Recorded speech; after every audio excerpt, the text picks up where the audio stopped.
In the rainy suburbs of Seattle, Washington, a heartless landlord dragged a woman's life into the storm. He tossed her bags, her daughter's school books, even old family photos, right onto the cold, wet sidewalk. She was a widow.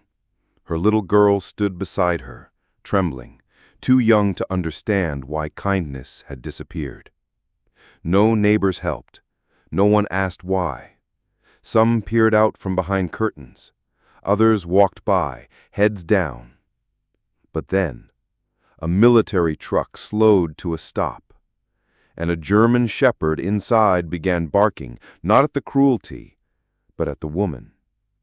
Because hidden beneath the rain was a forgotten connection, a soldier's promise, and a truth this dog never forgot.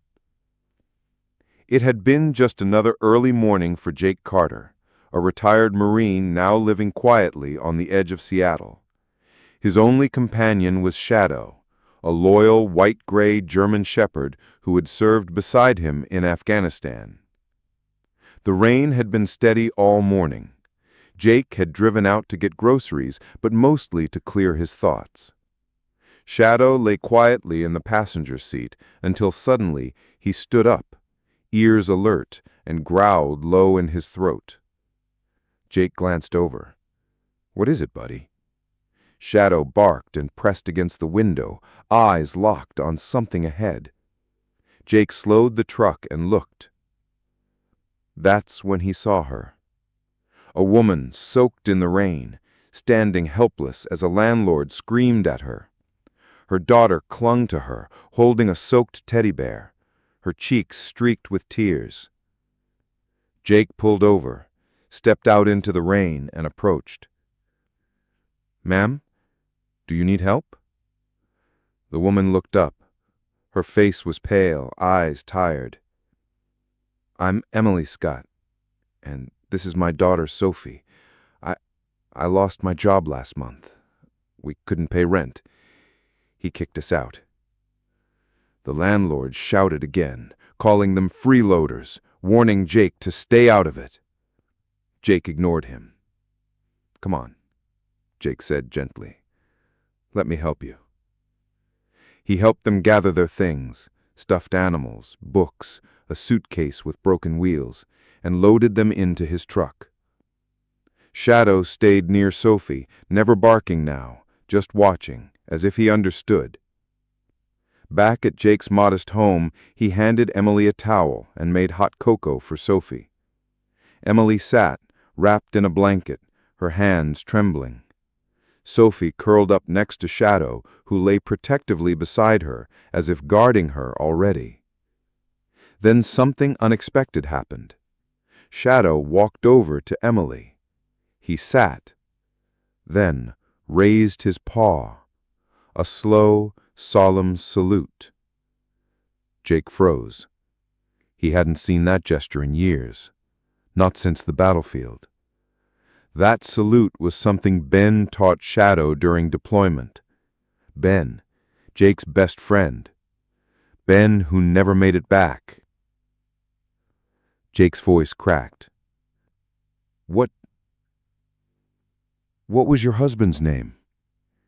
Emily looked up. Ben Scott." Jake stepped back, stunned. He left the room, returned with an old photo, 2 Marines in dusty uniforms, smiling in the sun. One of them was Ben.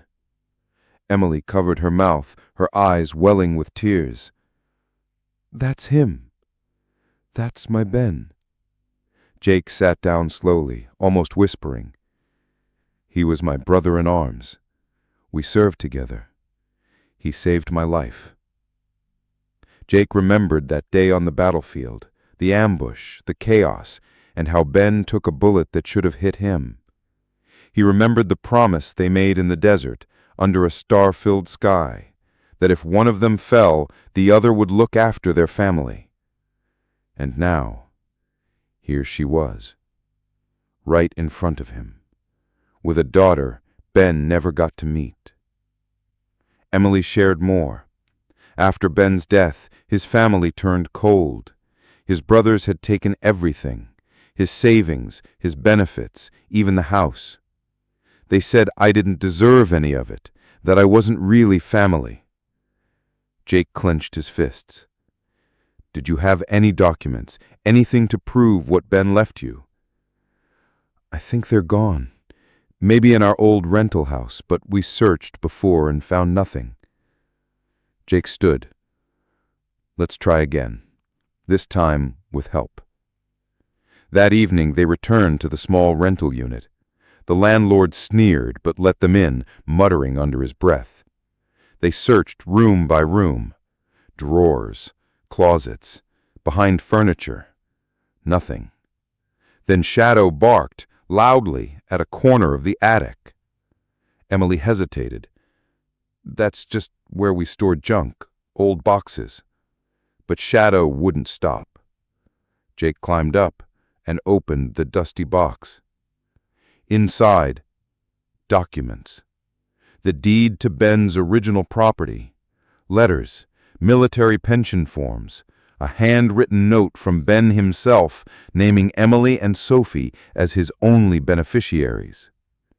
Emily stared at the papers, speechless. She took out the letter, her hands shaking. Jake read it aloud. It was Ben's final words to his wife and daughter, a promise of love, protection, and the hope that one day they'd be taken care of. Tears streamed down Emily's cheeks. Sophie held her hand tightly. Jake wasted no time. He contacted a lawyer. In the weeks that followed, paperwork was processed, court hearings were held, and the truth came out.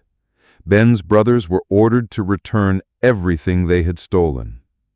Emily and Sophie were finally granted full legal rights to Ben's estate.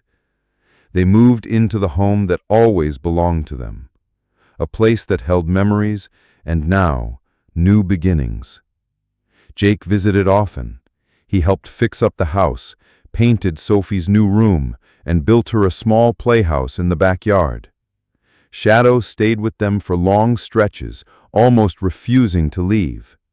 He would lie at Sophie's feet during bedtime, always alert, always watchful.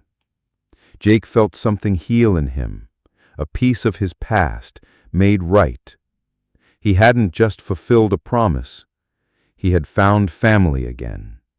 And for Shadow, it was like coming home.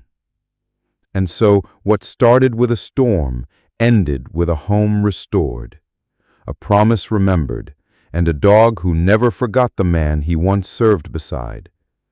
Jake didn't just rescue a mother and her child. He rescued a piece of his own soul. He fulfilled a brotherhood that even death couldn't erase. Emily found justice. Sophie found safety. And Shadow? He found the family he had been guarding all along. Because some bonds never break. Not with time, not with loss, not even with war.